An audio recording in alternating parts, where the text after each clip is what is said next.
your Kirk chair.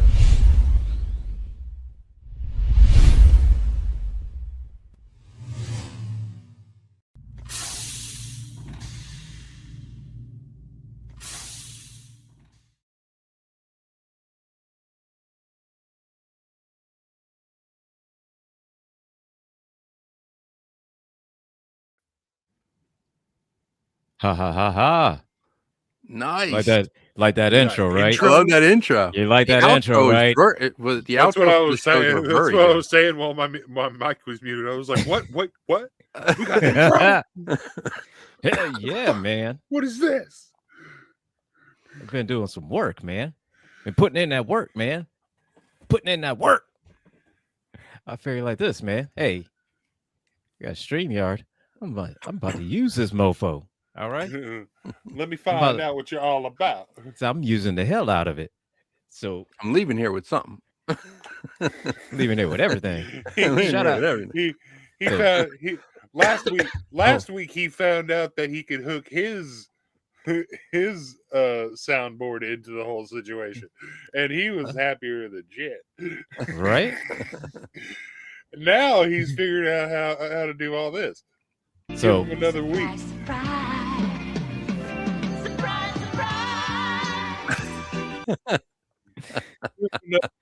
Another week. Look here, man. Yeah. He'll be running StreamYard. So was it so we're not going to get you the Flipper Zero. Oh, I'm getting the Flipper Zero. Because we get you the Flipper Zero. Oh, I'm getting You're going to be in Flipper control Zero. of the airwaves. Like, listen, hey, in listen. control of the internet. Flipper Zero. I'm getting the Flipper Zero without a shadow of a doubt. Don't. Hey, listen, you man. should also get the rubber ducky pager from Hack 5. It looks like a pager, but it's actually it's a What's the Rubber Zero?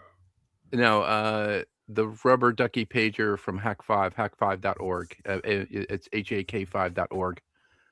There's something called the Wi-Fi pineapple that they used to make, which was a man in the middle attack. Like you could go to like a coffee shop and then Hack 5. Pineapple pager, Wi-Fi. But they make the pager. So the pager looks like a pager, but you can actually do injection. You could actually do packet injection hacks. Oh, yeah.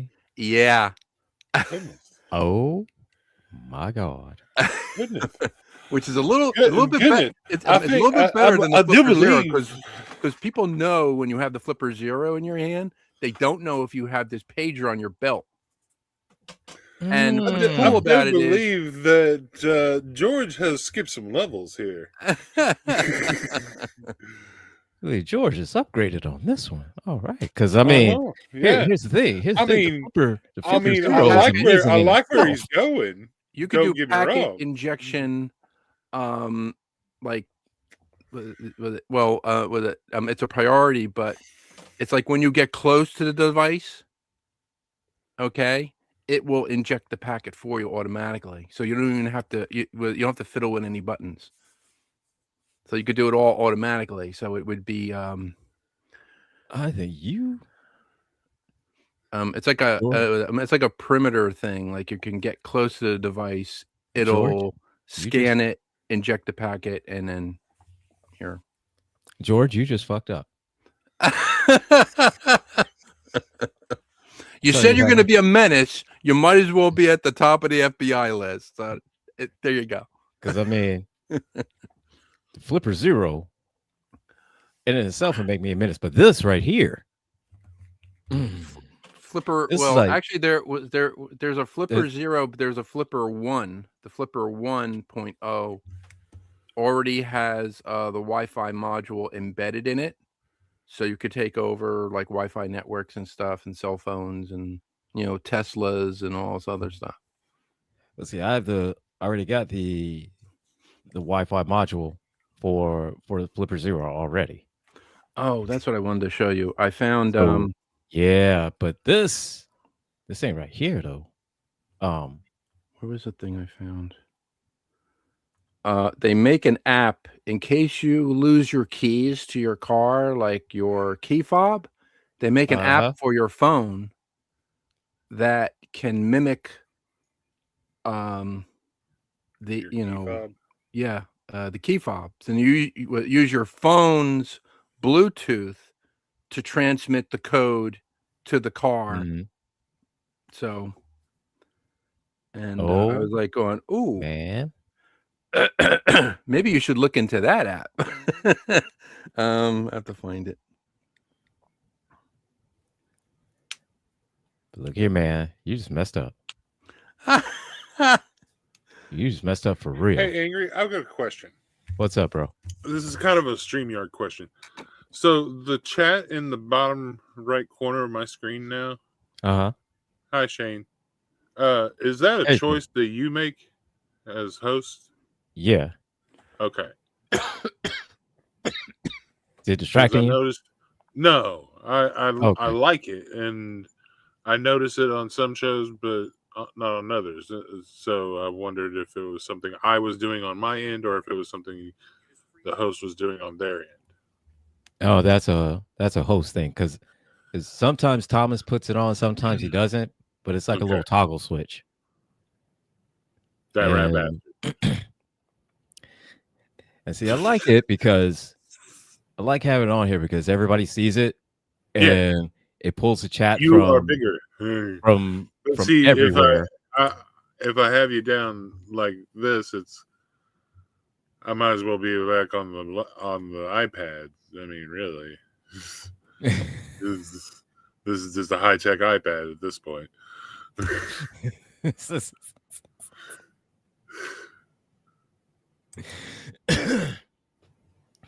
But here, it's like I'm having a conversation with through a computer screen, and I can monitor the chat where I don't have to do it like on my phone. Oh.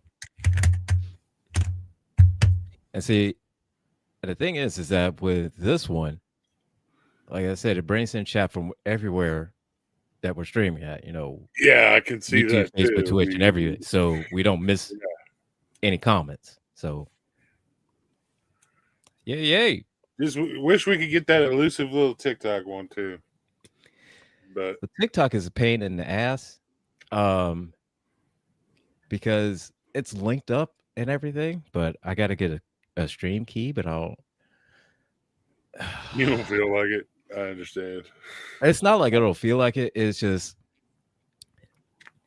the way that it still bogs your system down, doesn't it? It would if it went through a whole separate app. It did when I would go through Streamlabs, and I would go through the TikTok Live Center. Oh, okay. So it was both of those that was really, just straining my system. Whereas if it could just be just one, then the only thing would just be pain in the ass. Especially if it was something like this where you could just toggle it on and toggle it off. Yeah. And then if it's just, and of course, not TikTok being a pain in the ass, and it's just going to be. Just be like, oh, we got kicked off again. Toggle it off. So. But it's just a way that the steps. It has one way. Going through Google to see if there's any kind of different steps. That's the way to do it. Because the way that I know about it is to start up a live, and then it'll provide the keys that you need, right? Mm-hmm. But it don't do that. I don't want to do that because TikTok is an asshole.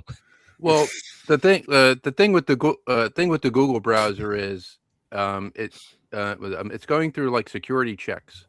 So it's probably looking at the TikTok stream key, and it's going, well, wait a minute. It has to pass all these security checks before you can go stream with it. That's probably I've seen that on many computers. Mm-mm. Oh No, no, it's no, not no, not that. no, No, Stream This Keys. that- turned into an episode of the Help Desk. no. That's TikTok. No, it's just TikTok. That's just TikTok. TikTok. Okay, all right.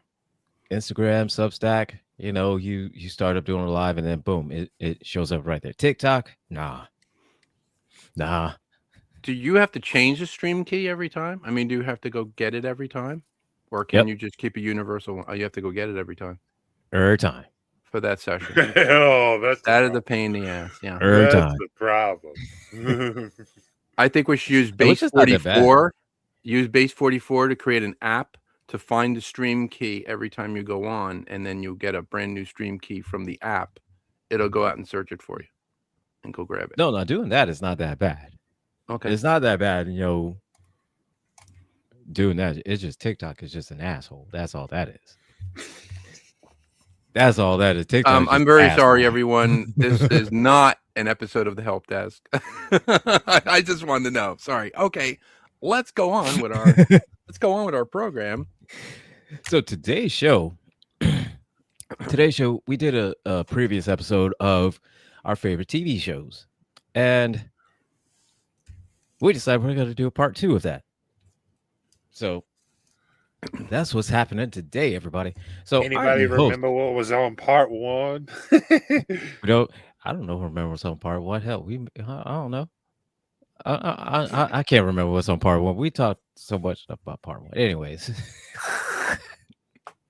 this is the Rules of Nerdquisition. I'm your host. I am Gilbert, the Angry IT Nerd, and with me is my co-host General Gambit, and joined us is Techno George.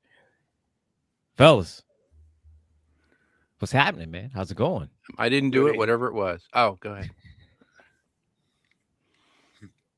Never saw me do it. I did not give you the information about the rubber ducky pager or the flipper zero. Oh, okay. Go ahead. Oh no! Look here, man. I'm gonna be a menace when I get those. When am I? Hey, look here. I'm not sure which one I'm gonna get first. George is like, I never got any yes or no, so it's still in cart. Oh, look here. Oh yeah. Let me know. Still getting it. Let's get both of them. I've already determined. I'm getting both of them. Actually, Anyway. I think we should set up like a crypto account. You can buy it with cryptocurrency because it's a non-regulated currency. They wouldn't be able to trace it. So yeah, there you go. Oh, sorry. I didn't say that. Nobody said that. I don't know what you heard. Nobody heard anything. Anyway, so our favorite TV shows. Go ahead.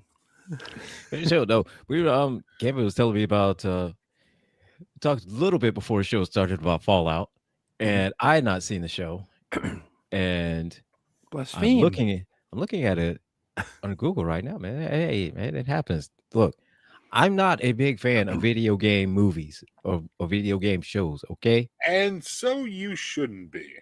And it's very few of them that I do actually like. You should be skeptical. You should be. Especially like I go. I was like, hell no, they ain't gonna do it any justice. Yeah, because I go into everything with my expectations low. Case in point, Wing Commander. This just keeps getting better. Case in point, Wing Commander. I mean, like Blood Rain, Super Mario Brothers, Mortal Kombat. Minecraft movie. The thing is they're taking some chances on explaining a couple things. They're taking some weird chances, like explaining some things like in canon and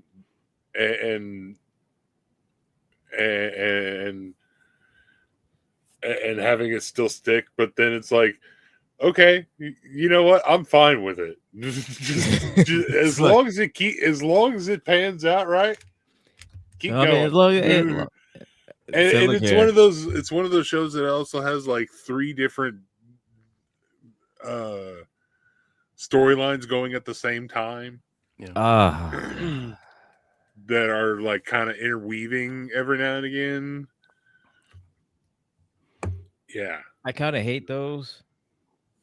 I'm not gonna lie, dude. I kind of hate those.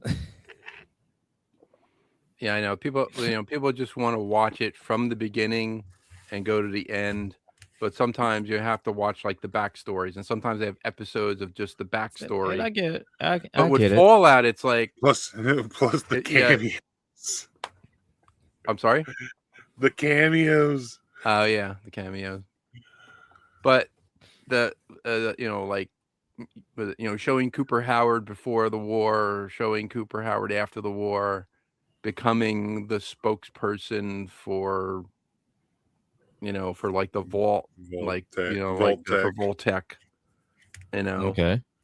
But the first season is we see like the Vaulties, or the people who live in the vaults, and their society, and then there's that whole thing with Kyle MacLachlan as Hank McClane, who's actually immortal because he's been I guess he's been cloned over many hundreds of years, and so there's like that story. There's that story with her and him at all? I mean, what? Are we spoiling? I'm gonna watch it anyways. No, I'm sorry. Sorry. I don't care. If you haven't, I'm sorry. If you haven't seen it yet, there are. I personally, I don't care. I'm gonna watch it anyways. So, but I'll say it like this: I go into everything with my expectations low. Okay, so. Well, no. Here's the thing, though. You played Fallout. Yes. Well, I played Fallout. I don't know. No, Angry. I know you said you played Fallout 4. I've seen it. I've never played it before, but I've seen clips of it being played. But okay. I know about it, and I know what's about it. Yeah. Well, here's the thing: is one of the very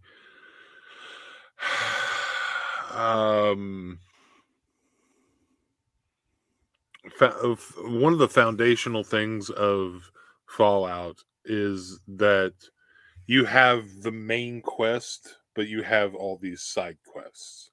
Mm-hmm. And you will try to just main quest it, and you will get sidetracked. So the episodes kind of feel like that too. Yeah. All right, that's fair. That's fair. And likewise, that's fair. There are times in the episode where like the character is getting attacked, and you will hear them be like, fuck, fuck, fuck, fuck, fuck. Just like you do in the game whenever you're ambushed by whatever it is coming at you. Okay. And you're like, ah! Let's see here. It is on Amazon Prime. So yeah. I will definitely check that out. Anybody that's watching has not seen it, like myself, it is on Amazon Prime. I'm going to watch it. We'll see. We'll see if I like it or not. So with one thing that the series has that the game doesn't have, the series has unlimited ammo. Like they can always destroy one of those things. When you're in the game, you only get like 5 shots of this very powerful weapon, and then you're trying to find more of that ammo, resources to restock. There's like nothing. There's nothing, and you're and those are the things where you have to go on like those side quests. Well, the side quests will find something. You got to make it, got to make it a challenge, man. I mean, yeah, I know. Give you unlimited ammo just like off the rip, man. Died 2,000 times to get. Because otherwise, people just be. That's why you got to save all the time, dude. Yeah. Yeah. I'm constantly saving when I'm going. I learned when I'm walking through a new. I learned because I watched it played before I ever started playing. I watched somebody play through Fallout 3, and then I started playing through how I wanted to play through, and I watched him play through, and what he would do is he would save, then he would launch into a horrible like speech challenge, like it would be like less than 10% like success rate, but he would do it, fail, come back. Yeah. Do it, fail, come back. Do it, fail, come back. Do it, fail, come back. Do it, fail, come back. Until he fucking won. Yeah, Hey. I get to a point where there's like familiar terrain. Okay, I've done all this stuff. I save. Then I'm moving out a little bit more. I save. So I'm like Yeah. saving it every like every 10 or 20 steps, because if you go past a certain if you go out of the safe zones of the cities with the sentry guns and you're walking, all of a sudden you're in this zone and all of a sudden the music changes. When the music changes, I save it. I'm like, okay, the music changed. I know that there's something coming. Something's happening. There's like a razor claw, something like that, and you're like, oh man, and the music changes. Evil is afoot. Evil is afoot. Yeah. Like going, I have 2 shots of this very powerful gun, and then I got a crowbar. I'm like, I'm dead. All right, that's it. Boom, boom. I'm like, okay, well, that didn't slow him down. Yeah, well, that didn't work. I start hauling ass back to the sentry gun. The sentry guns are taking him out. I was like, okay, well, I did that. But you know what? The one that did surprise me was Castlevania. The Castlevania anime. That kind of surprised me. I was scared to watch that one because I was like, they're gonna fuck this up. And I thought the same thing too.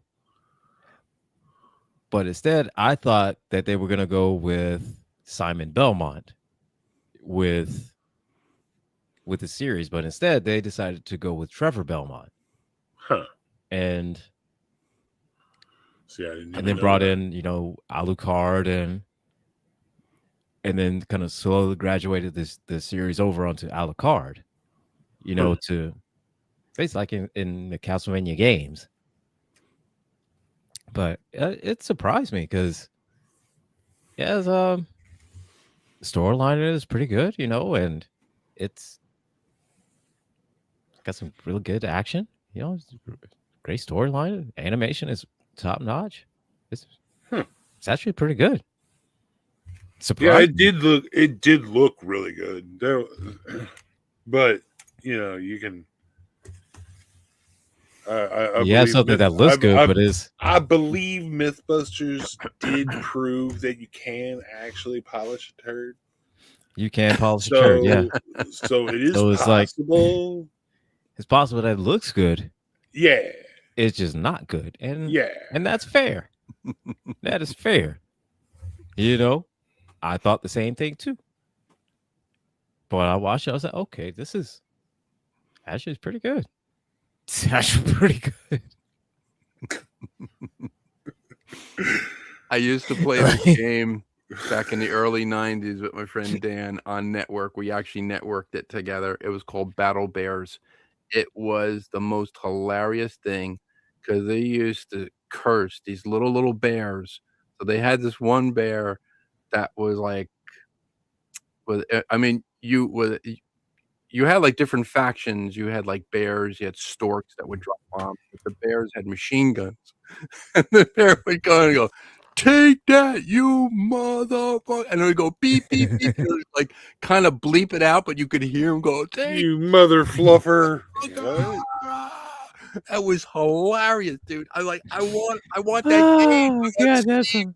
I want Steam to basically get that game back for me. That was awesome. My god, that's hilarious. We used to play 32 guys on network, and we used to go to like my friend Steve's house, not Steve Warnock, my friend Steve Brock at the time, Computer City. We used to bring our computers to his house and link it into network, and we all be in different rooms just laughing our asses off. It was hilarious. I was like, take that, you motherfucker! Like holy Jesus! It was hilarious. Battle Bears. Oh my god! You could find. I think you could find it on Steam, but it's like not as raunchy as it was. I'm like, I want the raunchiness. that was like the charm of the game. That defeats the whole purpose, man. Defeats the whole purpose of having a game. The whole point of having a game is for that. It's like taking all the sex jokes out of Duke Nukem. Right? It's like, what's the point? It's like, what's the point? I mean, then then it's just Ash from Evil Dead. Yeah. It's Gentle Doom. Yeah. I mean, it's just Ash from Evil Dead with blonde flat top. I mean, that's it. Castle Wolfenstein. Remember Wolfenstein? I think that was like the first.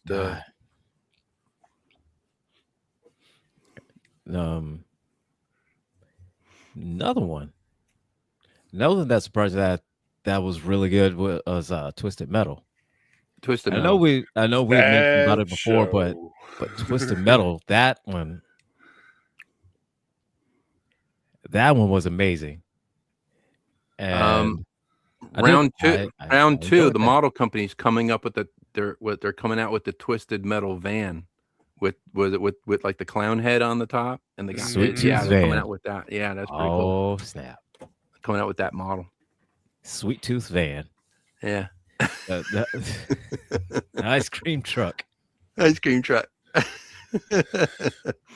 Awesome. I'm usually against characters that take more than one person to do or to fulfill.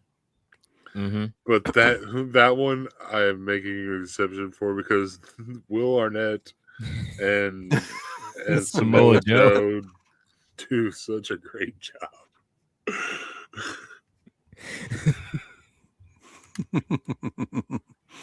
Like, you would think that Samoa Joe doesn't really have anything to do with it, but he really does. He really has a lot to do with the character. Yeah, and I think that they did that they were talking about Samoa Joe as as Sweet Tooth, and then Will Arnett voicing Sweet Tooth, and I think it was Joe that was talking about, and Will as well. We're kind of talking about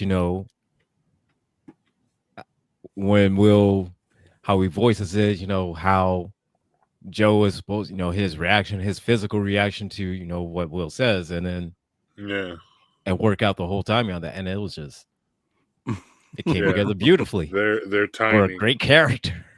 Yeah,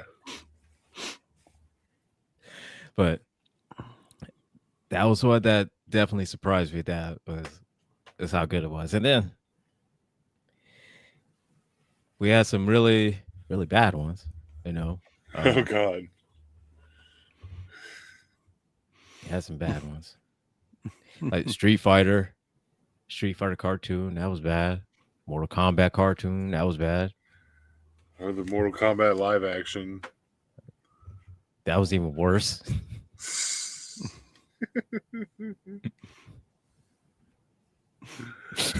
Wing Commander. How you get worse than the cartoon? Wing Commander. I don't know how, but it did. It'd be competing every week on which one was the worst one, the cartoon or the live action.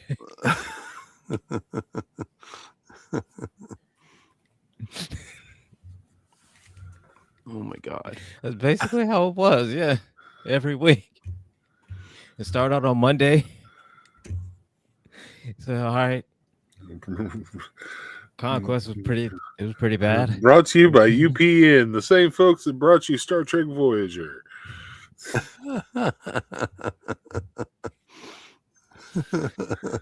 Everything. Star Trek Voyager and they were lumped together. And I was like, how? Why? Like, you start out on Monday with Conquest, and yeah, it was pretty bad. It was pretty damn bad. And then you have to wait till Saturday morning till the cartoon to see which one was worse.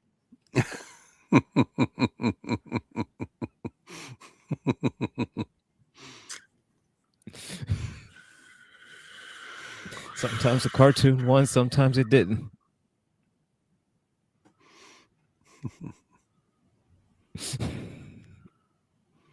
Oh, it was horrible. Oh God. Oh, that was so bad. The 90s. Oh, the 90s, yeah. And birthed a lot of shows, a lot of great shows. Voyager was one of my favorites. I always did love Voyager. And I did too. I don't care how much hate it got. And there are some weird parts of it too that to this day that I still don't like, but there are great parts of it too.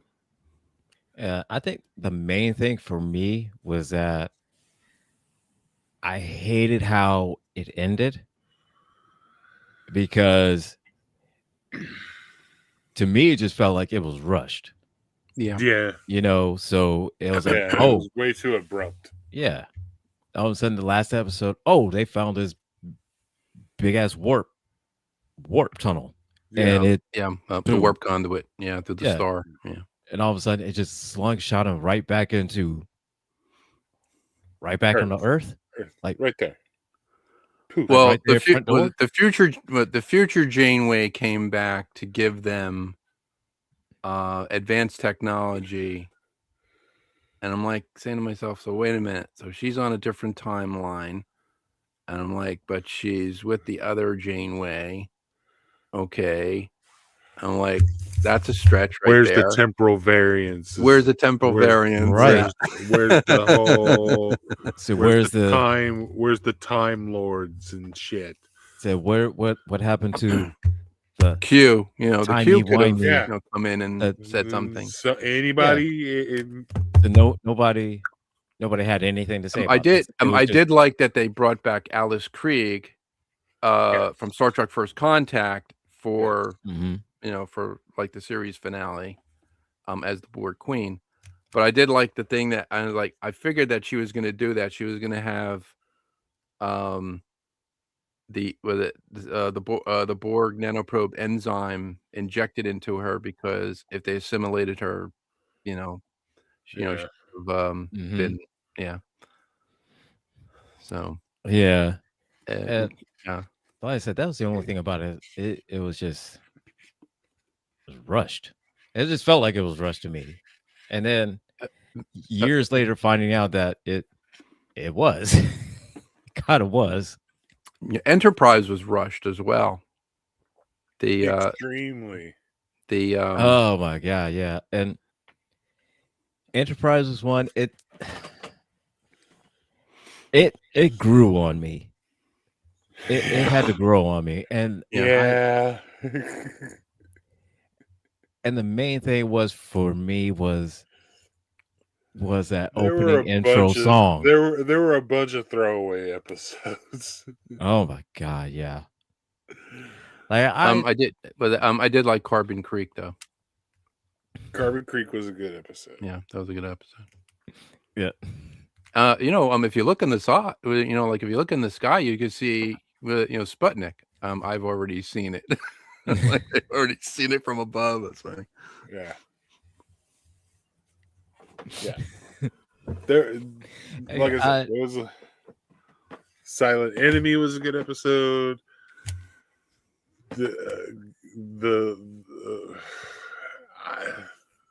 Year of Hell.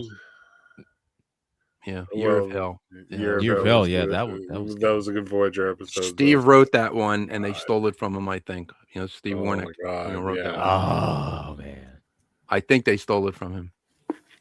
Steve was actually pitching to the people at Star Trek Enterprise. He wrote an episode where the doctor, Dr. Zimmerman, the hologram, doctor, goes where he sends the holographic doctor back in time to meet the Enterprise crew, because they have information of a virus that was created, I guess, inadvertently, but he's actually sent back in time to, I guess, interact with the Enterprise crew to get a sample of the virus, because there's some sort of a virus, and they search all the logs of all the starships from the time, like, I guess after Voyager.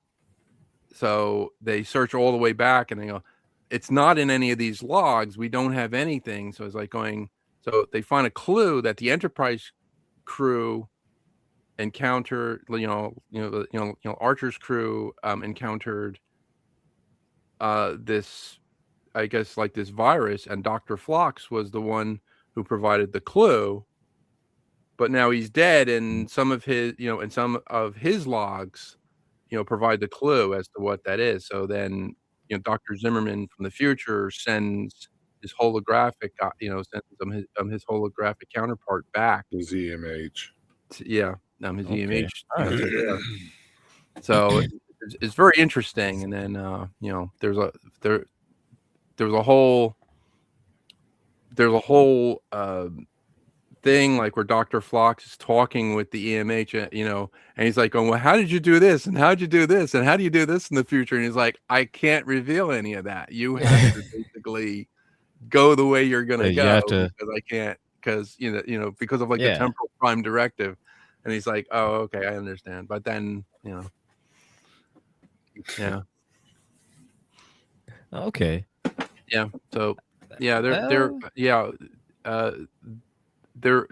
was, like, a fan writing campaign to revive it, and I know Steve was there with I think, like, with Andre Bormanis and all those other people, to revive it and get it going again, because it was just going to die out, and it basically died out. But what happened was, the guy Connor Trenier, who played Trip, was on Stargate Atlantis. He was, I think he played the character of Michael, who was the human hybrid with the Wraith, and his episode was very rushed, where he, he dies. So they basically said, well, wait a minute, he's dead now, so we got rid of a main character. What are we gonna do now? Like, and all of a sudden I was like, no, they didn't do the holographic thing where, Will Riker has to make the decision. Yeah, okay. I'm like, oh boy, yeah, that sucked. That went in. Yeah, that went into the Borg wormhole, and it sucked really. Like, yeah. Yeah. So yeah. But I mean, I said that was the one that it grew on me, and I did not care for it at first. Not gonna lie, I did not, and it was only because of the opening theme. It was only because of the opening song. It was literally because of that. It was just because of that. You should talk to Steve. You should talk to Steve about the opening theme. He's like going, oh no, they didn't do that stupid rockabilly bullshit thing. The theme. I was like, yeah, they did. He goes, oh, they totally screwed this up. I hate.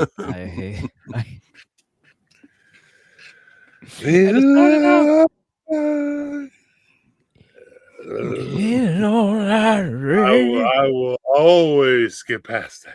Oh my god! Because we had talked about that. I think Steve and I had talked about that one time. It's like, why did they choose it? He goes, I don't know. They just wanted to move in a different direction. It's like, most themes, most intros are just, are just music without any words. Yeah, they're very, like the Star Trek themes are they're all instrumental. Orchestral. Yeah, they're all orchestral. They're all instrumental. All that, and they're kind of extensions of each other, like they're almost like remakes of the original Star Trek theme, and they're just kind of they could like easily kind of flow into each other, right? If you try hard. But if you listen to the soundtracks, they're very magnanimous. They're very like uplifting, hopeful for the future. And this one was like, what? I was like, what? It's like nothing about this. What? This rubs me the wrong way, and I don't like it.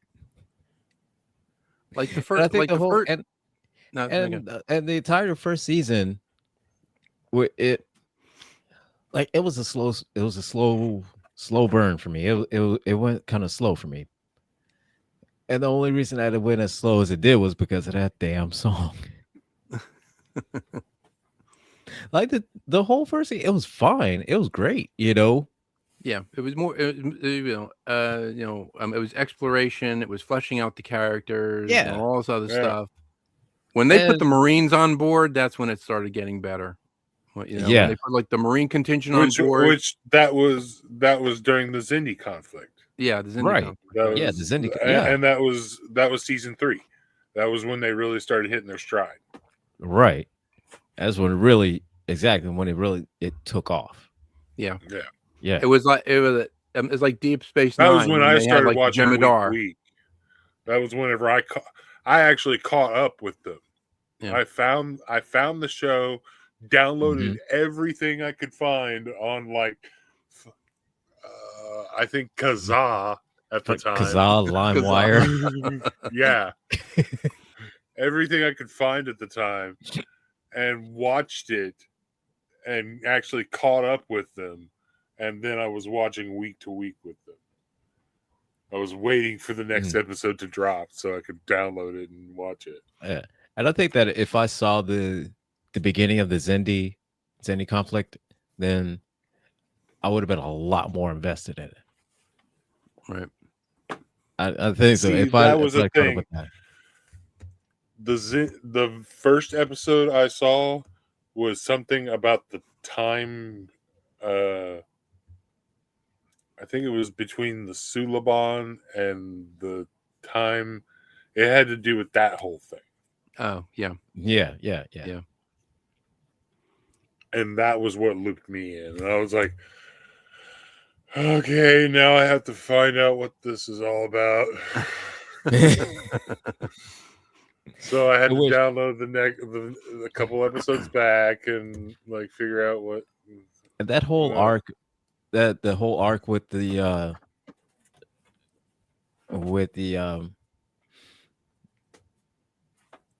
race coming back, going through time and then trying to manipulate, everything to past before the future. And okay, yeah, it's a great conflict, to revisit every now and again, something that happens, but it started out so slow with it, and it's just kept getting slower and slower and slower. The episode I liked on Enterprise was called The Communicator. The one where Reed leaves his communicator in the thing, and then it's taken by this military, like the military contingent. But they used the Suliban ship, to basically break, I think, Archer out and Reed, and yeah, those are the episodes I like. That kind of reminded me of like the Piece of the episode Action. with Scott Bakula and or where it was Scott Bakula and the other guy from Dominic Keating. No. Mm-hmm. Hold on, give me a second. Mm-hmm.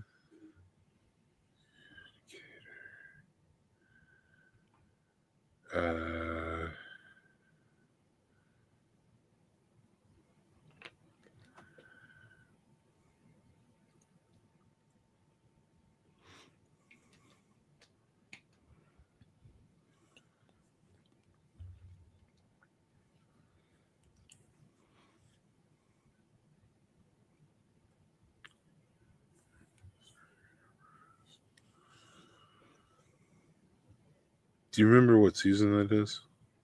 If not, I'll find it. It'd be like, I thought it was first second season.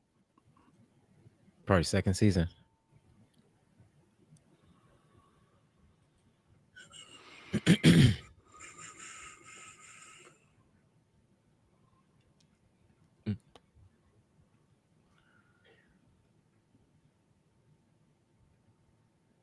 By the way, the first episode I ever watched was Shockwave Part 2. Oh, yeah. Which was stupid. Which was stupid on my part for watching a Part 2 as the first episode I ever watched. What was I thinking? The Communicator is the 8th episode of the 2nd season of Enterprise, where Commander Reed accidentally leaves his communicator on a pre-warp planet, leading to Archer and Reed being captured. There it is. When they return to retrieve it. Okay, thank you. And it said the cultural contamination, directly referring to the classic Star Trek trope from A Piece of the Action. That's what it reminded me of. Because McCoy leaves his communicator in the Iosian, civilization, and he's like going, I don't know, but I think I left it. Left what? I don't know. Maybe I left it there, but what? My communicator. The Iosians are a very, people. So they're very impressionable. They're very impressionable people. If they take that apart and they do the universal circuit or the universal, I forget what Spock says. Universal communication circuit is. So yeah, is the basis for it's like going. No, wrong episode. So, in a couple of years they could be looking for a piece of our action. They turned into us. Yeah. Nope, sorry, it was the wrong episode. there was an episode where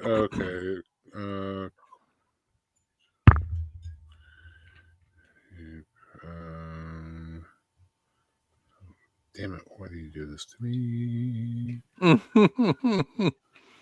And again, Piece of the Action. As an episode near and dear to my heart, because that was the very first Star Trek original series episode that I ever saw. Oh, okay.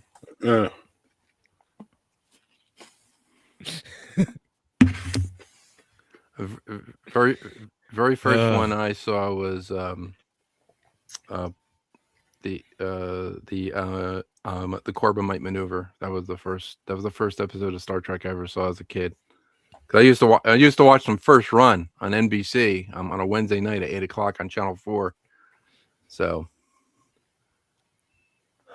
and like my brother used to, like my brother and I used to watch them. He's like, "Hey, Star Trek is coming on." Said no, not me. I had to catch them on Blockbuster Video. Okay, that's the problem. So there was an episode. What I was thinking was there was an episode where the militaristic commander of the prison that Archer was in was played by Dean Stockwell. Okay. Yeah. And that was a really good. That was a really good episode too, and I'm pretty sure he was in there with Reed as well. No, he was in there with Mayweather. Right? I'm trying to find. I can't remember. Or was it Reed? Because he was in there with the Suliban, wasn't he? I'm trying to find it here. Have a look. I don't remember what the episode name is called.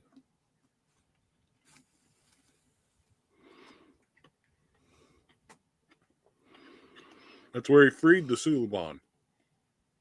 Oh, okay. Like the Suliban civilians.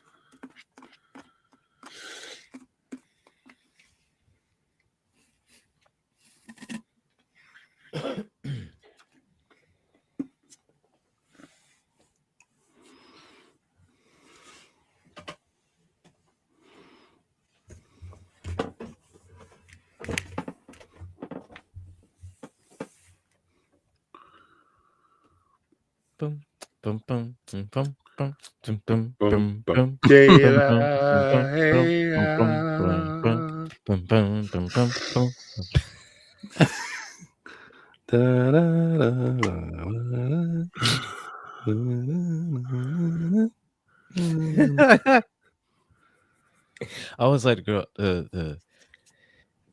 is it Empanita? Girl from Empanita? I think that's Cold Front. That was a good one. Empanema. Sleeping Dogs. That was a favorite one. Shuttle Pod 1 was like one of my favorite episodes of like any Star Trek. The one where Reed and Tucker are stuck in the shuttle pod by themselves. Oh yeah. Oh and they think there's no getting back to Enterprise. They think they're gonna die. And oh yeah. What are you doing? I'm clipping my nails. Like going.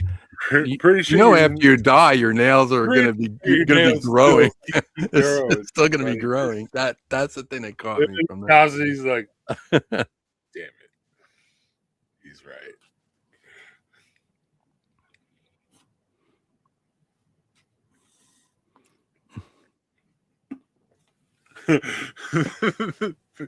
Whenever he lights the candle, he's like, do you really think that's going to supply us with any amount of heat? He's like, the bourbon will give us the heat. This is just for ambience.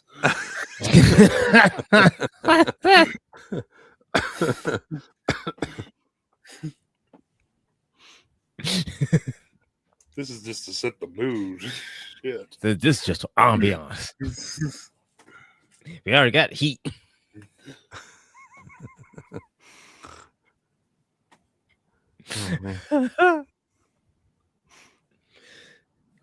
Oh my god! You know another one of my another one show I loved, Babylon 5, and all the spinoffs to it. Yep. I never got into it. I got it. I started getting into Babylon 5 from the episode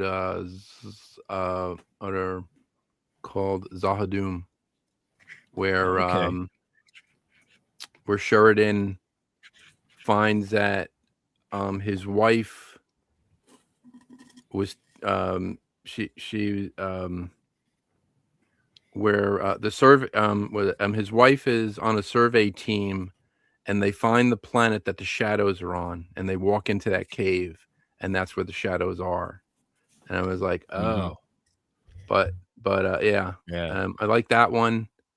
And there's an episode from, I think, from the first season, first season, where Mr. Morden is surrounded by the shadows, but they walk him past one of the Psychor, women. I think that's Lita, and Lita, she comes up to the commander and she smacks him right in the, smacks him right in the face, and he goes, what? He goes, you knew that he was surrounded by the shadows and everything else.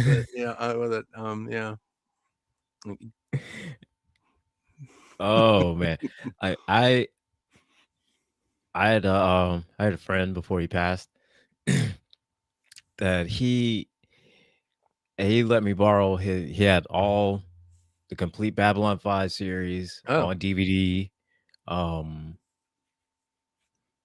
Another spinoff series to it. Oh yeah, and I think a movie on it as well. I think. Yeah, there were a few movies. There were two. I want to say there was movies. Was it like 2 or is it 3? Was it 2? It could be 2. One was with the Minbari. Yeah. And I know Billy Mooney played one of the aliens on the show. He played Will in Lost in Space, but yeah, he was he played like the lens, like her assistant or what? Yeah, yeah, probably, or associate. And but yeah, he had that. He let me borrow that and watch all of that. all Stargate, SG-1, Atlantis, SGU. I didn't much care for SGU. SGU, it was fine, but it was very well. it was more. SGU was very cerebral. It was like 2001. It kind of made you think. It was less Monster of the Week and more, and was more more just like, like survival, just what we're doing on the ship now. it's And more like anticipating of what's this around the corner. yeah, Yeah. I like the episode that where the kid, I can't think of his name, he's on the ship and he got they use the ancient stones to communicate, to actually put people into bodies of other soldiers. So he goes to see that his mom is not taking her medication. So they basically give her, they give her this security clearance to basically use the stones and get into one of the people on the ship. And then he basically brings her to the observation deck and said, "This is where I am now, Mom." She's like, "Oh my God." He goes, "Yeah, this is why I can't come home, because we're on this spaceship and we're going all." And she goes, yeah, we're we're doing like we're on this mission. If there is a way for me to get home, I will get home." And they basically show her the whole thing, and then she understands, and she's like, and then it was Eli, and he goes, "Yeah, this is why I can't." But in the beginning, he's playing a video game, all right, and Nicholas Rush and General O'Neill, they show up at his house, and he's like, and he's and he's in the game. He's talking to his friend. He's like going, "So I solved it, yeah," and it went right back to the beginning. He's like going, What the kind hell? of game is this? Like, what the What the hell? hell And game all of is a this? sudden, Yeah, I remember that. O'Neill, Yeah. show up at his house, ding dong, and he's like, He said they realized that the game was a test. yeah, It's like a military test to see, who could solve it. if he could solve and whoever it, yeah. solved it, then immediately they were coming to see it's you. funny when he says, yeah, okay, you guys, like, do you, I'll do me, and he shuts the door and he walks up the stairs and then he's transported onto the ship, and then and he's like, oh boy. But yeah, the main thing about SG that really pissed me off is that they ended it on a cliffhanger. Well, they were going to they were traveling from leaving our galaxy, right, to go over into the neighboring galaxy, right, and I think the way that everybody had to go into like a suspended animation because right, they weren't sure how long it passed, because they knew it was going to be a significant amount of time that was going to pass, but somebody had to be awake. Yeah.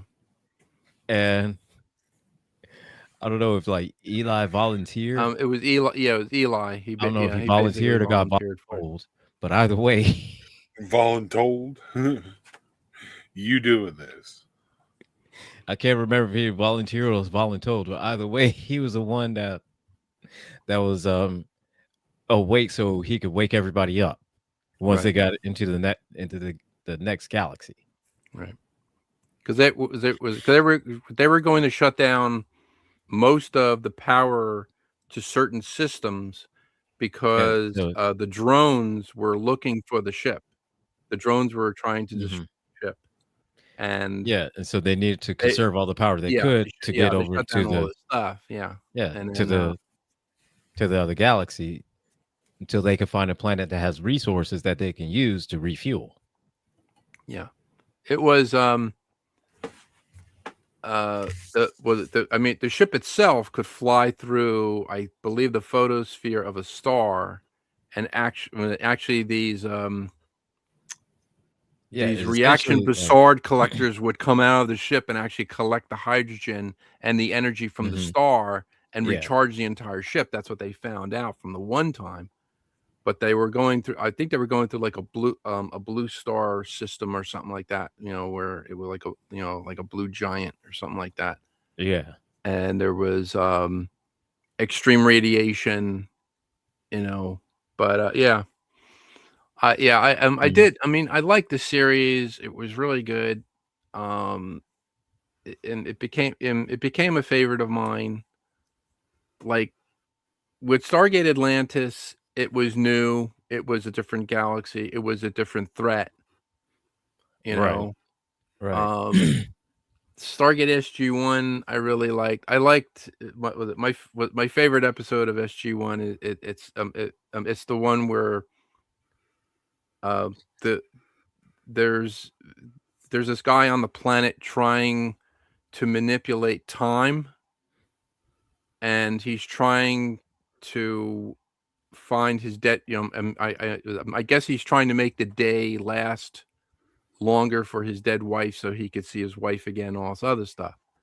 And Teal'c and O'Neill are caught in this time loop where at a certain point it starts over again, like the day starts over again. So it's kind of like a Groundhog Day. Yeah.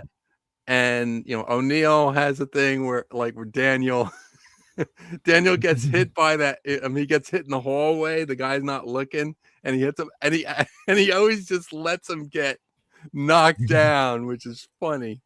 But the one thing I like is when he's dressed up, like O'Neill is dressed up in like golf in like golf attire, and he's gonna hit a golf ball into the Stargate.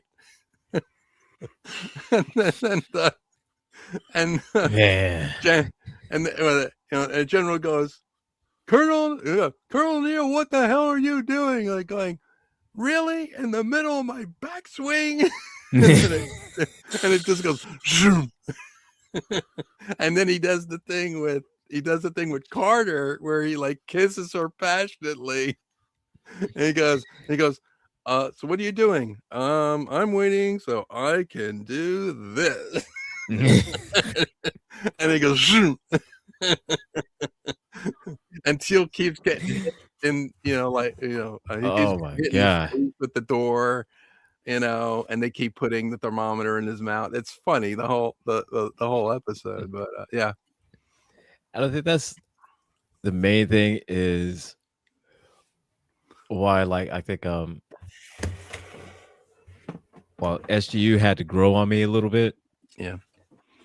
Is because it was a lot, just like how you said, it was more cerebral. Yeah. As opposed to Monster of the Week. Whereas with this, with SG-1 and SG Atlantis, where, it had the Monster of the Week, but it also injected a little bit of humor in it. Yeah, a little bit of humor. I mean, and Stargate Atlantis had the episode with was it McKay and Colonel Shepard, where they were playing this electronic game. They were playing this electronic game in the city, and then they found out that the factions that they were creating were on a landmass on the planet. They were actually manipulating real people's lives. I can't think of the name of the episode. It was really cool. They're playing, oh, well, I'm gonna get, and they're like going on these missions, and then they're like walking through the hallways. He goes, are we playing tonight? Yeah, of course we're gonna play tonight. He goes, well, my guys are technological, Rodney goes, well, my guys, have all this technology, and we're gonna whip your ass. Oh, you think you're gonna whip my ass because we have the advantage, and blah blah blah blah blah. And then they find out that the game was an actual, there's actually people dying in these things. I forget how they find out, but It was really good. It's a really good episode. I like that episode. One of my favorites of SG1, and it's one of the funniest ones to me, was I think it was like one of the later seasons, and the whole team, for whatever reason, I can't remember why. I think somebody had a dream or something like that where they were dressed up as like Farscape characters.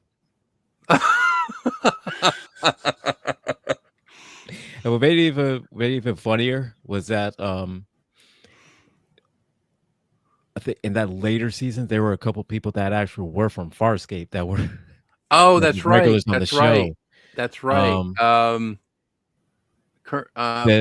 Browder. Not I can't remember. I can't remember his character's name, but I know Ben Browder and Rowdy Ben Browder. And what's her name? Oh my gosh. Claudia something. Claudia Black. Claudia Black. That's it. Mm-hmm. That's right. They were. Yeah, they were.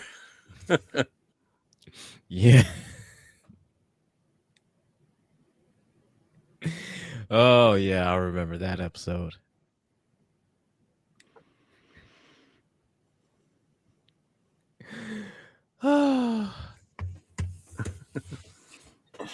Because and the reason why I knew about Farscape was because my friend, he had the whole entire series in the movie of Farscape, and so that's how I know about Farscape.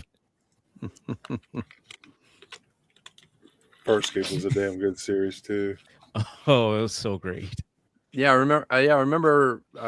Remember Sci-Fi Channel on Friday had like 3 good series. They had Stargate SG-1. They had Farscape at 9, and then at 10 they had Lex.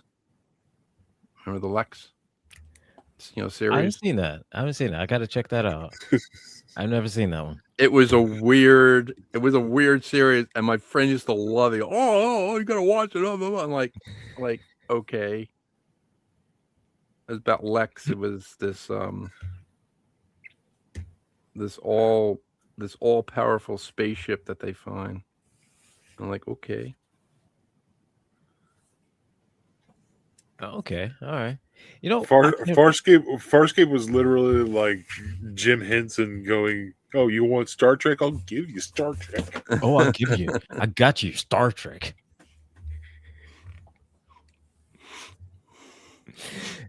What was, I can't remember, what's the name of the show with oh my god, where the guy's son had died, and then he opened up a gate to a parallel Earth, and then he saw his parallel self had, his son was about to die. He kidnapped, his parallel self son. Fringe, that's it. Oh, Fringe. Oh my god. I'm watching that now. Yeah, I hadn't seen any of Fringe. Fringe is kind of like the X-Files, almost a little bit of X-Files in there. Don't test me with Fringe. Fringe, I saw a few episodes of it, and oh my god, I like it. I really enjoy it. I need to 5.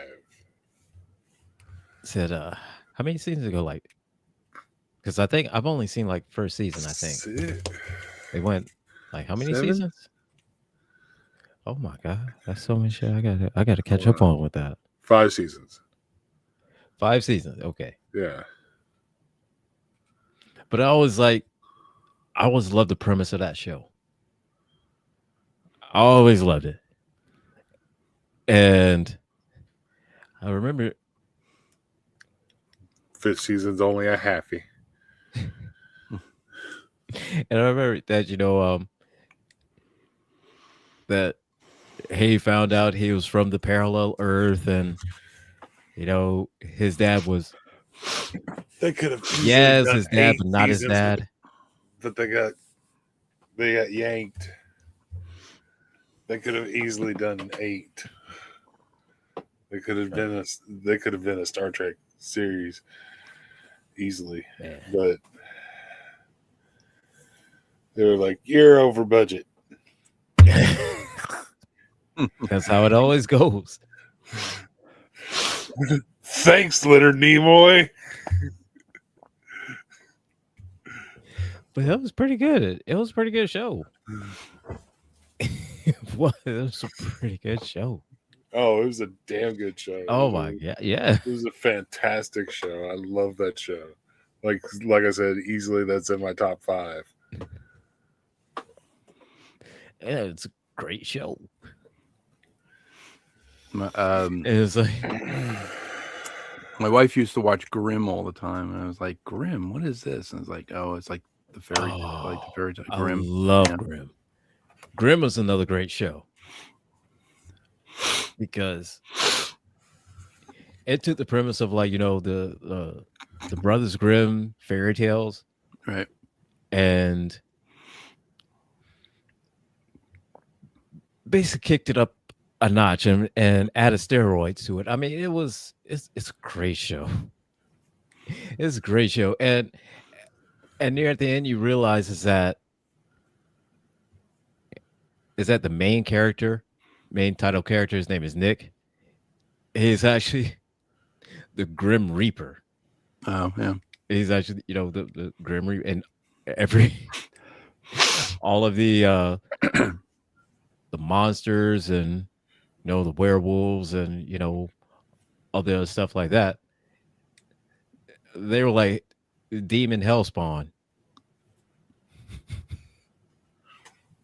And so when he was killing them, he was sending them back to hell. Yeah. Grim. Which Grim, again, it's a great show. And it was, and at first you're just thinking, it's like, all right, this dude that just can just see weird stuff automatically, and you realize, he comes from a bloodline of people that could just see them. And then you realize that he's the only one, because he can see him, he somehow rather possesses the strength where he could kill him. Right. And he does. Nobody else can, but only he can because of his bloodline. And great show. Oh, great show. That and I love that one and Once Upon a Time. Oh yeah. And Once Upon a Time, that was another show that was a really great show. I never watched that one either, but I always heard good things about it. It is. I mean, and again, that kind of takes the premise of all, and I think it kind of focused a lot on like the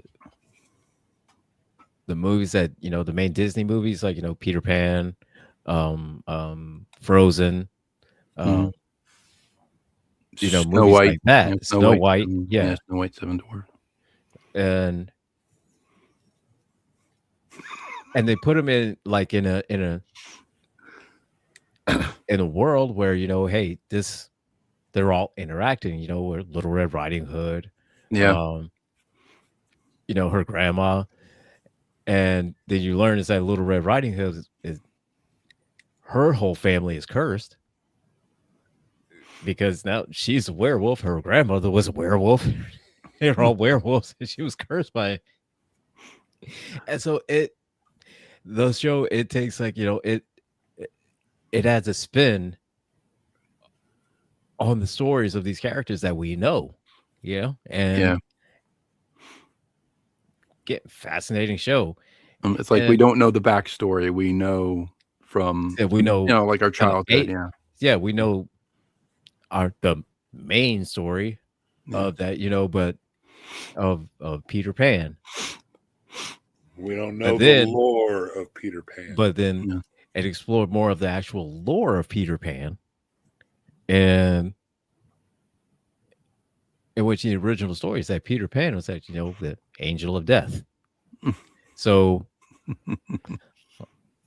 all of the kids that he would take up to Never Never Land,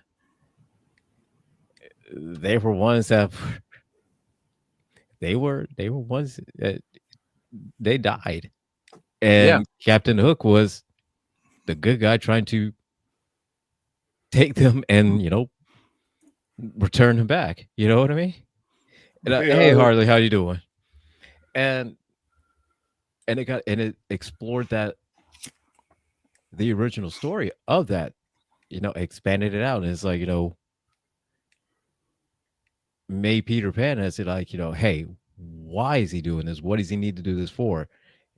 And then realizing is that in Once Upon a Time is that he was so obsessed with staying young and staying youthful, like he literally had to snatch souls, like kids' souls, in order to stay young. And he realized that through the whole time, Captain Hook is the good guy. I think they took a couple of liberties with that. They took quite a few liberties, yes. They took quite a few. Just a tiny.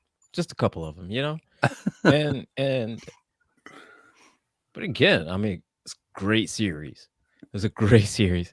That had a spinoff to it. Once Upon a Time in Wonderland.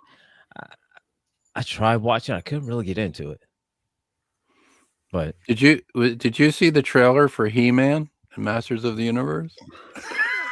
I did. And I'm gonna say this: when the movie comes out, when the movie comes out and it's been out, we all seen it. Then we're gonna have Thomas back on here to air everything about all the stuff about He-Man. Okay, seeing as how the last time he talked about He-Man was supposed to talk about Ninja Turtles. Well, I mean, that was a great show. Thanks a lot, Thomas. It's a great fucking show. Supposed to talk about Ninja Turtles. He kept going on about He-Man. Now we're gonna talk about He-Man. You're gonna air out everything, all your grievances about He-Man. That's probably gonna be in your September show. I think it's coming out. Is it June 1st or July 1st? I think July 1st. I don't know. Is coming out. I don't know. I'm almost as good as Tron Ares. So here you go. Tron Ares. All right, look at me. I like you, George. You're my friend, but you know what? I like you, George. You're my friend, but why do you always have to traumatize me, man? We're trying to push the envelope here. Tron Ares, visually, it looks great. The story, it sucks. I'm sorry, dude. And I get they tried to revitalize the franchise, and try to slingshot this whole thing to like a whole, I guess, whole other Tron trilogy or whatever. I don't know, but my question is, why does Jared Leto have to ruin every franchise? Is he just put there to ruin the franchise or to end it? He's paid by whatever competition. Suicide Squad. He's paid by Morbius. The competition. Come on. He's not paid by the movie that he's actually in. He's paid by whoever they're competing against for that summer. One movie you have to watch. I thought it was pretty good. Predator Badlands. Into Predator the Badlands. Yeah. That was on, what was it? Was it AMC? No, it's on Disney or Hulu. Predator Badlands came out in the movies. It's it's on Disney right now. It's on Disney Plus right now. So you have to watch that. Very, very good movie. I thought it was good. Oh, I misheard you. I thought you said Into the Badlands. Into the Badlands. No. That's a TV series. That it was it's a martial arts series. In which it's post-apocalyptic. That was AMC. AMC, yeah. It's a post-apocalyptic series of like there's 4 different nations that had set up. Yes, And yeah. That's right. Into the Badlands. And the one guy what's his name? Sonny? Yeah, Sonny. He was the top guy of the one the one faction, clan, or whatever you want to call it. And I think the whole series was like he was trying to leave and trying to get his freedom or whatnot. And so that was a good show. Had a lot of action to it. I love that. Preacher was one of those like that. Yeah, Preacher was like that. Preacher was good. Yeah, I like Preacher. Preacher was good. And Reacher, I need to see the second season of Reacher. I've only seen the first one.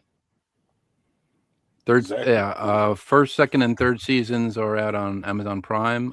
Fourth is coming, I believe, October, November of next year. Wait, it should be October, November of this year. I think there is a fourth season coming. I mean, there's okay, all right. There's like over 500 books done of the Reacher series by Lee Child, so I think they have enough material. I think they got enough, to where they don't have to run out of material anytime soon. Right. Alan Richardson was rumored to be in competition for Batman, for like a Batman role. They wanted him as Batman. So I don't know. Okay. I thought it was going to be what's his name?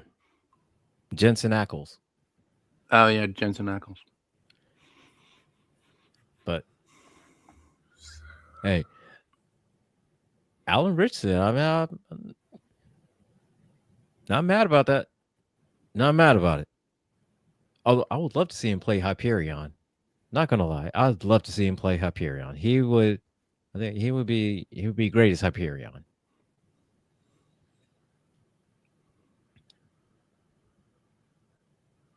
Oh, and I did also like him as Hawk and in the Titan series. Now, I know a lot of people didn't like Titans too much. I liked it. I liked the show. I thought the show was great. I liked Titans. I did. So, guys, look. All right.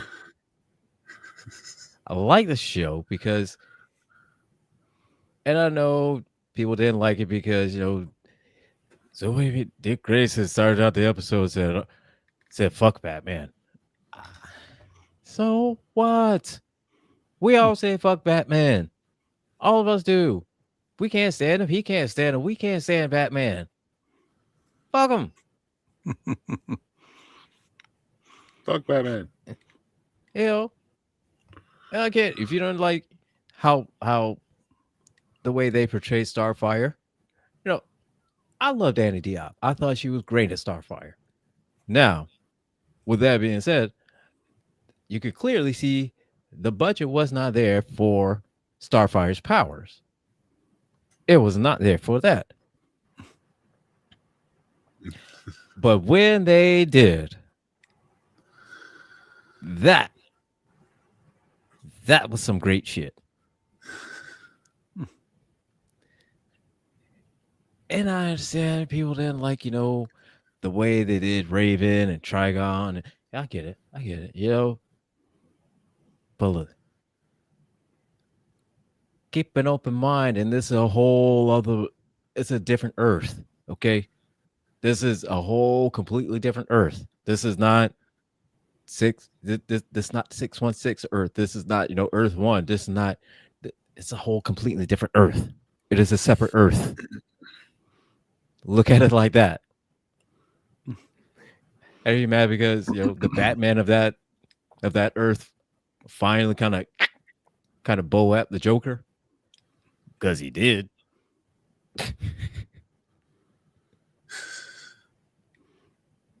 And I mean, but I liked it. I like the show. Clearly, special effects was not in the budget, but I like the show.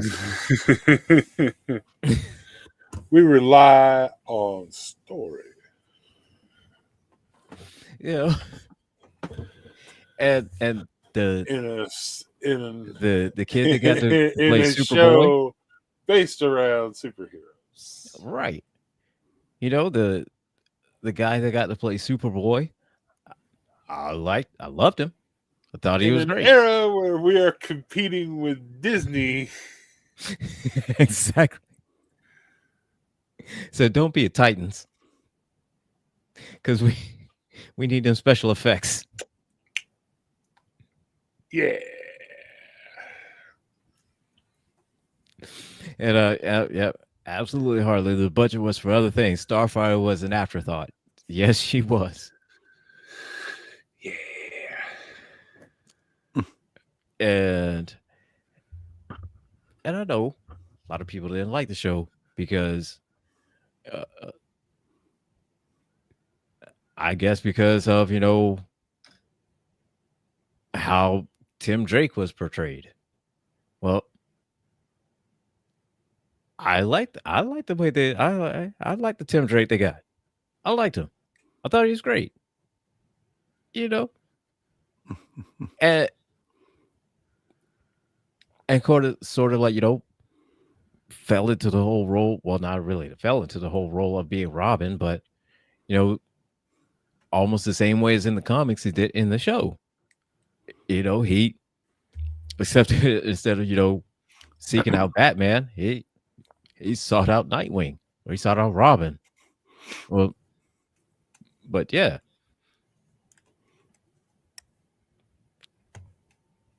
Again, I love the show. The show was great. It was.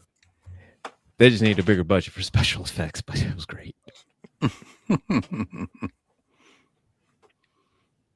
But just like everything else, you know, I think so many people, the audiences and whatnot, they see these movies like, oh, it sucks, oh, it's so bad, oh, it's this, it's that, when it's not what they're used to or what they're accustomed to. You know, it's a whole other, it's another universe, B. You got to look at it like that. This is not. It's not the comics. Harley said in the chat, here's the question: who is the better Robin? Who's the better Robin? Oh man, Burt Ward, of course. No, sorry, I'm old school. I'm old school. I'm old school. Oh no, gosh! Especially because because rumor has it that Burt Ward was just like flinging his dick at everything that moved.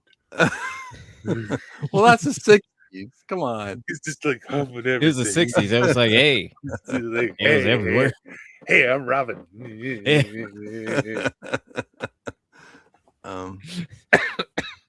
But I would say, all right,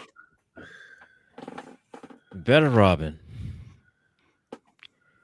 Now we could go with the comics, because the comics said Bruce Wayne has said Tim Drake is the best Robin out of all of them. Tim Drake was the best one.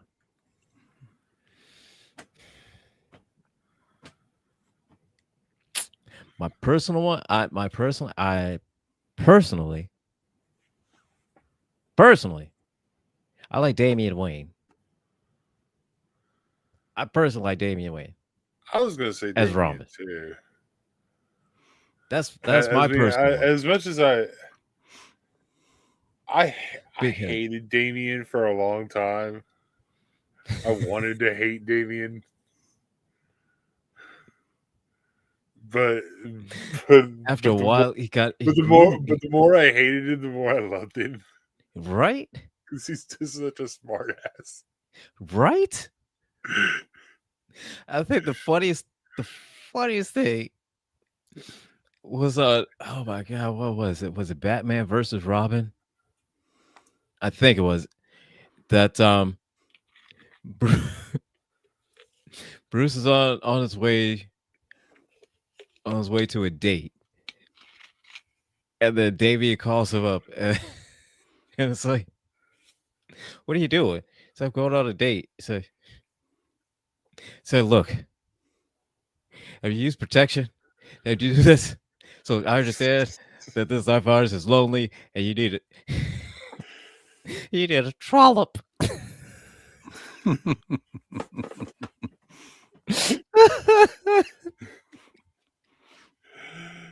Said, but don't forget the mission.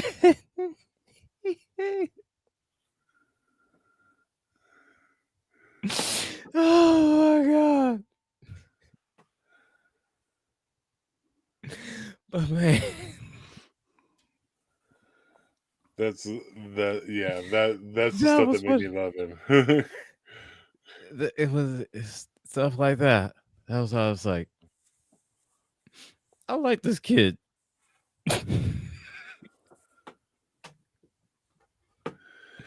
Yeah, and before him, and you never get that out of Tim. You'd never get Oh, that. You'd never you get never that. would have got that out of Tim. You never would have got that out of Dick. You never would have got it out of Maybe Jason. maybe Jason, but still, Right. it would have been like darker. Now I know. Yeah, exactly. Now I know you need some sort of trollop. That's just the way he said it, just over there. Said, Father, I know you need some carnal release, and if this trollop provides that. But from Damien, it's more of like a sarcastic. Yeah.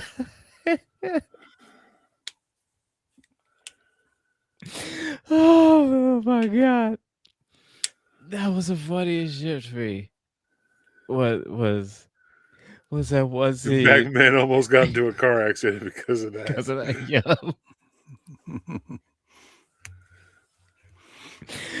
Oh shit. There's an episode of Batman Beyond called The Return of the Joker. This is the movie, where Tim Drake. Tim Drake, and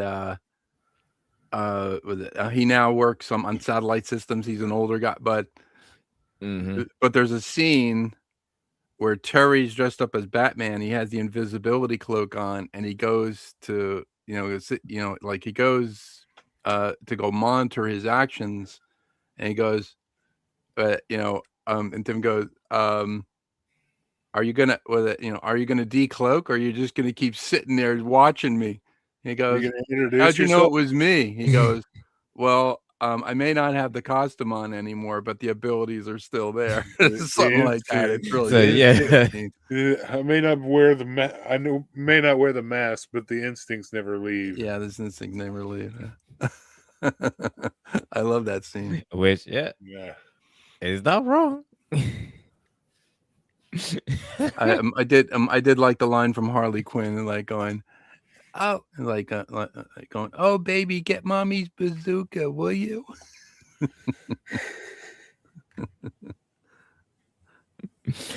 Oh my god, yeah. But those are some good ones, yeah. And speaking of Batman, my god, I will say, and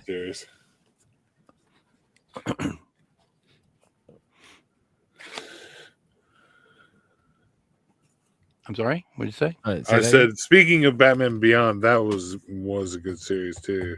Yeah. Oh yeah. And I hope there's been rumors going around that a Batman Beyond movie maybe in the works or whatnot, and a live action would be fantastic to see. Live action world would be great. That would be like Blade Runner meets Batman. Mm-hmm. Yeah, that'd be so cool. But I hope it's true. But deep down, I know it's just a rumor. but I really want it to be true. Because here's the thing, man. Seeing a Batman Beyond like live action movie, oh, that would be fun. That would be so great. Like, Yeah. who would you cast to be Terry McGinnis? Oh.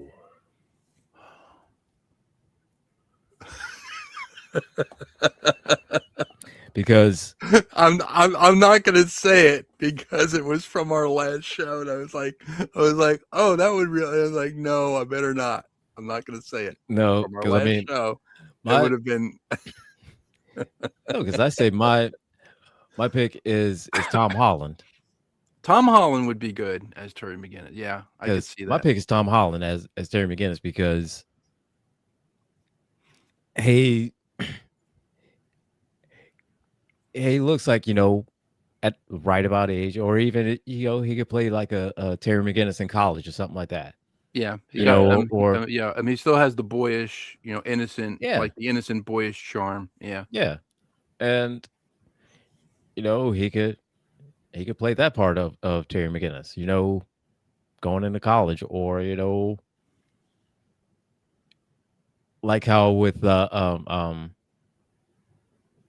Nightwing, right. Yeah. Have his own career, and at night,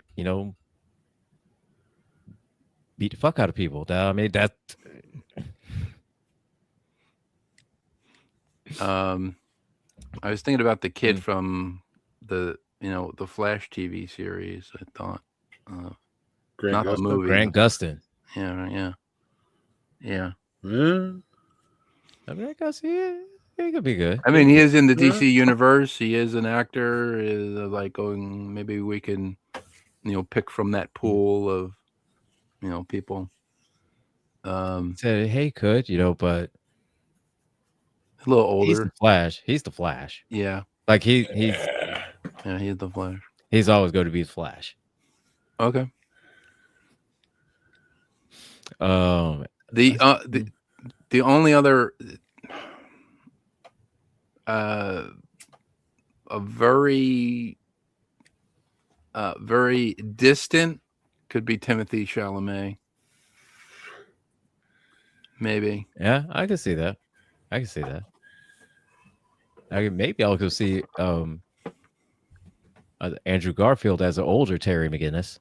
Yeah, that's true. Andrew Garfield. Not Tobey Maguire. No, not Tobey Maguire. Not Tobey Maguire. He's very, but I heard he's very problematic to work with. So I've heard the same. But Bruce Wayne, who we get play Bruce Wayne? An older Bruce Wayne? Yeah, older Bruce Wayne. Peter Weller. Okay. He's already played Bruce. Yeah. He's already played Bruce in Batman before. And he's a damn good actor. I'm on board with that. All right. Well, he looks like an aging, withering man at this point. He's had the big body physique roles, and now he's like, okay, let's wind down. So how old is Peter Weller? I don't know. Let's see. It is Dr. Weller actually. He actually. 78 years old. 78 years old. So he's as old as our president. He's old. And yeah. It's good, Bruce Wayne. That's good choice for Bruce Wayne on that.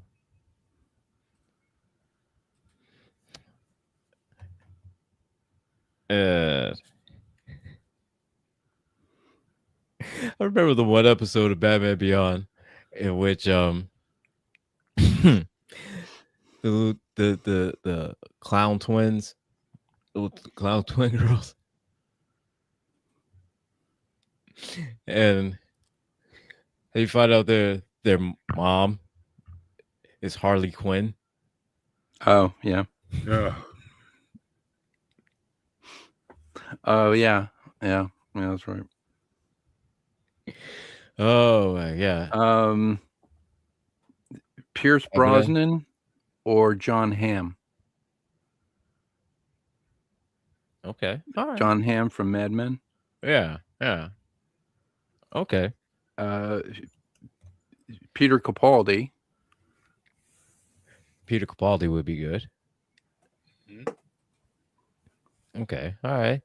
Maybe Michael Keaton. Michael Keaton is the original Batman. Yeah. And he could be good as an older Batman. He could always be a good older Batman. Yeah. And George Clooney.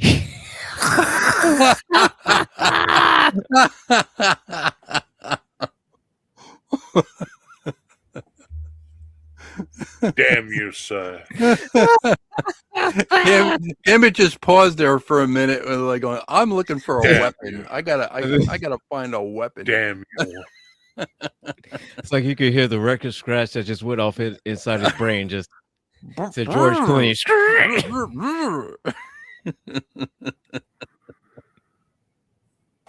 Oh, flick my but before he died, I would have definitely would love to seen Kevin Conroy. Kevin Conroy, yeah. And let's see. Who else? Oh, maybe Liam Neeson. I was about to say, what's his name? Christian Bale. Christian Bale. I was about to say Christian Bale. In Batman Beyond. In Batman Beyond and Batman Begins. They go from Batman Begins to Batman Beyond. Hey, that could be the next Nolan trilogy. Is Batman Beyond. Yeah, I like the first episode where he battles the Joker gang in front of Bruce, in front of Wayne Manor, which I thought, and like going, "You don't know anything about it." It's like going, "Yeah, just keep telling that to yourselves." Okay. That's great. He beats the hell out of them with the cane. It is great. Right. Do you know anything about us? I think he does. I think he knows a little bit more than what you know. Just a wee bit. Yeah, it touched on that in the Batman movie, the one with the hell's his name? The Batman movie with Pattinson. The Batman. Yeah, the Batman. The Batman, where like the Joker gang is. Yeah. Yeah, and that's a movie that kind of it surprised me a little bit. I was gonna say that was a surprise to me. Yeah, it was, because I mean, that the Batmobile was so stupid, or. Well, here's the thing: the Batmobile. Oh, but here comes George. Let's see. Here's the thing: that Batmobile. You could kind of clearly see. I mean, this was like his very first year being Batman, so I mean, he's not gonna get like the big custom thing with the wings on it and all kinds of shit like that. So it would kind of make sense that he would just get a regular car that would just modify. At least that Batmobile is a little bit more, aerodynamically stable. High speeds. So it kind of makes sense that he would start out with just a regular car that was just modified to be faster and all the other shit like that before adding on the wings and all the other the Batmobile shit to it. right? And yeah, like that, and like I said, it surprised me because I wasn't expecting, Robert Pattinson Batman to be that good. Mm-hmm. I Yeah, wasn't no. expecting him to actually, to kind of encompass, you know, Batman like that. But I say, hey, he surprised me. Surprised me because I mean, this first year of being Batman, so it kind of made sense how trying to balance out, being Bruce Wayne, and you clearly saw one scene in the movie where it was in the middle of a board meeting and he's fast asleep because Mm-hmm. he was out being Batman last night. Mm-hmm. So I always thought that that it was kind of interesting to kind of see that balance because we'd already, for years, we'd already seen and known that Bruce Wayne, CEO of Wayne Enterprises, blah blah blah blah blah. But He's a womanizer. Well, yeah, the actually, he womanizer and he all did it. that. Yeah, like in Batman Begins, like when Alfred says, Mm. "Well, who knows, Master Wayne? Maybe if you start pretending to have fun, maybe you'll have a little by accident." Which I really liked. That was a great Yeah, line, but it was like strange injuries and like a non-existent social life. This begs the yeah. question: what does Batman? Said, What does what Bruce does Wayne Bruce do Wayne with do? his time and his Spare money? time Yeah, with his time and his money? yeah, Because we don't see him go out. We don't see him out at the yeah. clubs or anything like that. All of a sudden, he shows up every morning. He has weird injuries. So, yeah. And I'll say the Batman Beyond Nolan trilogy, that'd I be great. I think it. Yeah, I think it would be. I think it would be good. It would round it out, but I don't. I really don't know what the fan. But I guess I I don't know know. what the fans want, but they want more Batman movies. The Nolan trilogy put a real spin on it. Like the Like a technology realistic looked like spin. it could actually Yeah. work, Like I and that's what appreciate that made it. because Yeah, yeah, I appreciate it yeah, because it added that sense of realism to it. right, And it was like, if Batman could be a real person, right. this is how it would be. And you saw at the was it Batman Dark Knight? Mm-hmm. No, oh well, The last Dark Knight the Dark Knight Rises Dark Knight Rises. That's it. when he says to And he, Robin, the police officer, he goes, "Well, yeah, that's the whole point of Batman. That Batman could be anybody." You yeah. know? Well, yeah, and not only that, it's just that, and we see at the beginning of that movie how being Batman took a toll on his body. Oh yeah, yeah, Yeah, so we know is that realistically speaking, you can only be Batman for like a few months, yeah. maybe. When he's talking, like when he's talking to Harvey Dent, in the restaurant, that he just bought. Mhm. He's like,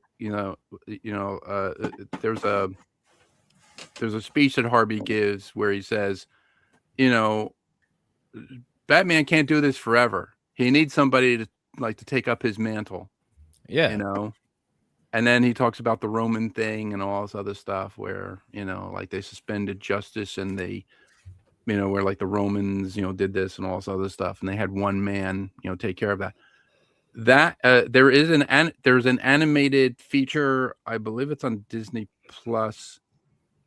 Uh, um, I don't know if it's on Prime. I think it's on Disney Plus, where they show the origins of Batman in the Inca realm, where they had this I one saw that one. person. That was very, very good, very good. I If you saw haven't that one. seen it, Yeah, yeah, and that's really cool. I thought that That's was like, pretty cool as well. Yeah, yeah, that's because like the origin that goes all the way back to the origin of protector. how Yeah. the How just Batman started. Batman is. I mean, yeah, and that one, I wanted that, just thinking and say, okay, well, see how this one is, because I was kind of thinking, it would have been like, another one of like, said Bruce Wayne's great, great ancestor, whatnot, right? Right. I didn't understand the speech when he said, anybody could be Batman. I'm like going, no, you have to be a billionaire. You'd have to actually have Like you have the to have money to buy all that like you have to have stuff. somebody's got you some got to have money resources, here. you got to Help have time, people. you got to have money in order to do all this, Yeah.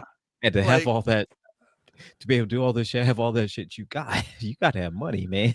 Somebody's bankrolling this. the Rockstar at Rocksteady Games. I have the Batman, the Batman game that I play on on Steam, and I'm like, and I always think of that, like whenever there's an upgrade, for like the bat suit or whatever, you could use like the repelling gun to get Right. up, or like the grapnel gun to get up to the top of like a building, and then the bat wing is automated. It flies from Wayne Manor. It drops off this cylinder, and then you basically put your hand on the cylinder opens, and you have an upgrade to your bat suit and all your like all your weapons, like all your things. I'm like going, nobody could else could be Batman. No, and like they I would just have wanted one thing I've always wondered.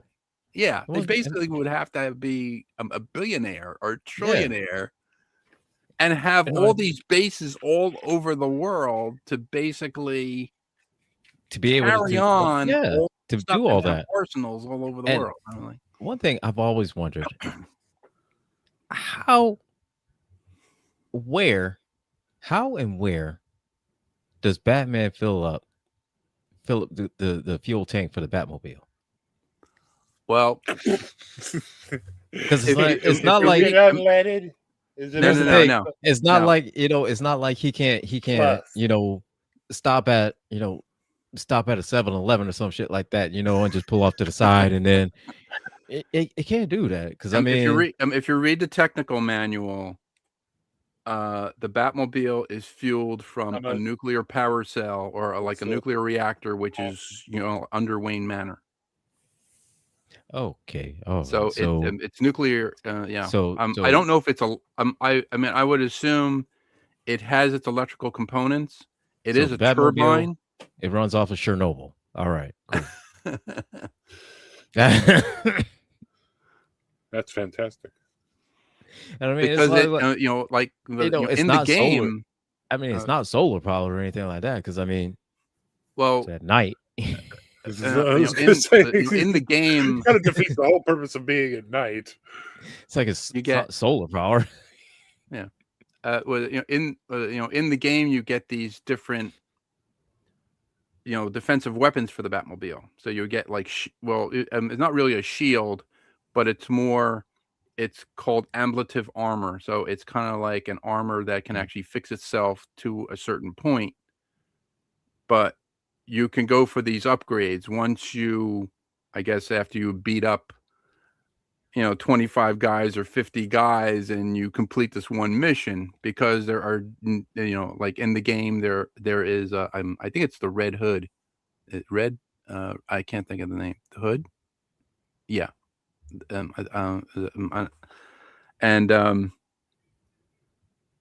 No, I'm sorry. It's oh my god, I can't think of the guy. The one with he's got the armor on, and he has the one eye that's shielded. I can't think of it. Deathstroke. Yeah, that's it. Deathstroke.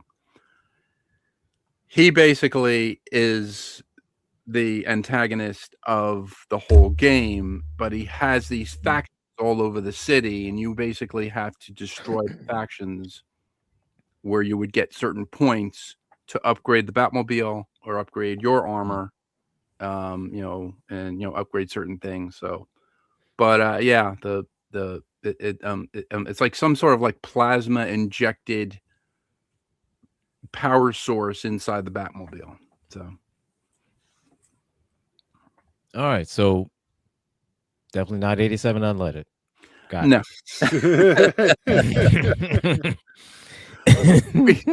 we went through this with the Green Hornet car. I remember. And like again, going, how do they fill up? How do they fill up the Black Beauty? Did they do it? Where you go to fill up gas for that? Where's the gas station for that? And again, that's another one. Green Hornet is you could possibly get to do it without being a millionaire or a billionaire, right? Possibly.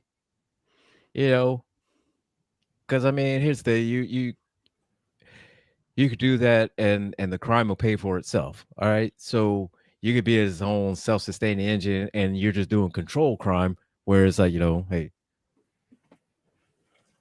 just selling weed to just sell a weed because need to pay for this car. Right. I mean, I think we surmise that the car that they use that comes into the garage, they have some sort of like a transfer where they transfer the gasoline to the Black Beauty, which is actually housed underneath the plate that they drive onto, and then we surmise that the fuel basically flows into there, and then it kind of tips over, and then it becomes. That's the Black a whole, Beauty. And that thing right there, that confuses me as well, because, all right,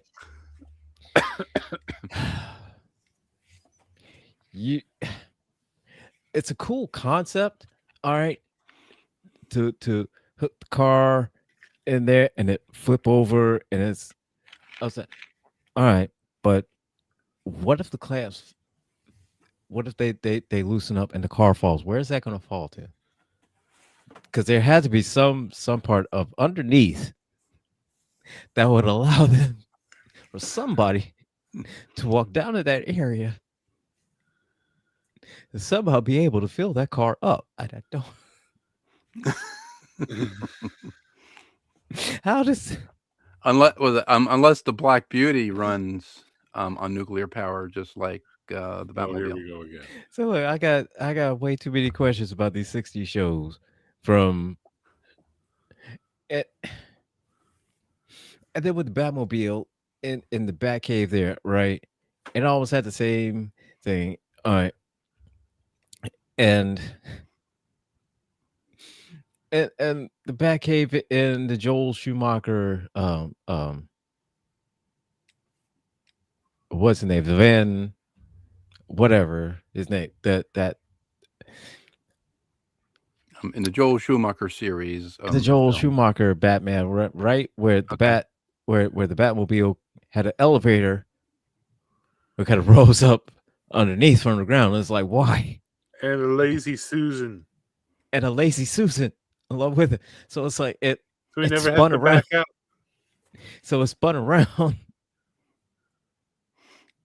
And I get the lazy Susan. If you go in and there's no way to turn around, okay, how you got to turn around, okay, and I get that, and it flips around. All right, understandable. I want that in my driveway. Yeah, I definitely want that in my driveway.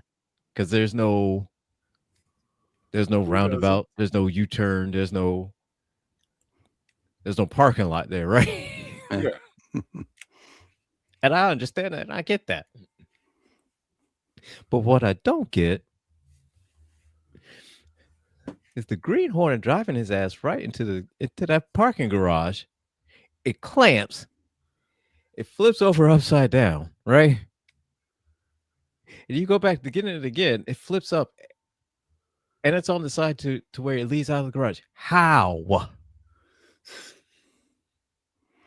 They still have they still have to back it out of the garage, though.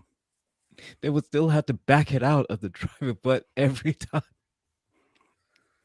that the door opens, Kato floors it, and they go, vroom, gone. I have way too many questions, and none of them we're going to be able to answer because it's at the end of the show. And with that being said, coming We up will answer later, this in in the next version or in the next episode. the next episode, it's going to be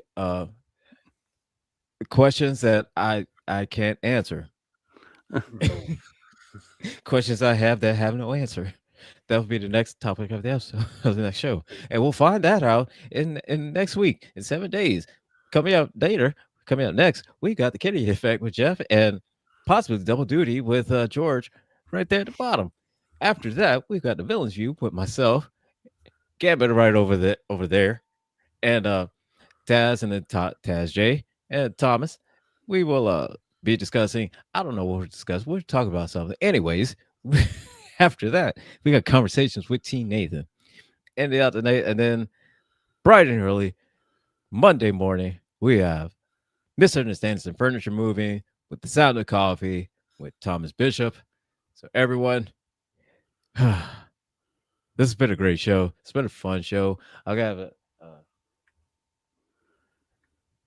little I have a four-legged menace that is waking up and getting ready to start berating me for food.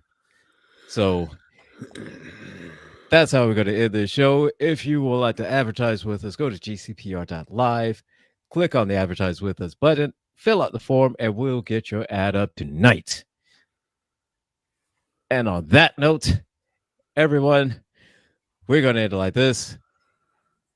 Gambit, I will see you later. George, you'll see me whenever. I don't know when you'll see me. Oh, George, I'll see you later on tonight. Cry in the comments. I will see you then. Yep. And look at man. And George, don't take suggestions. don't take suggestions, okay? Because all your suggestions end up causing me trauma. Please don't do that. At least not this week. At least don't get me any trauma this week, man. I will not suggest anything to you. I would just buy it and send it to you, and whatever happens. All right. That's it. All right, everybody. Take care. Good day. We'll see you later. Bye.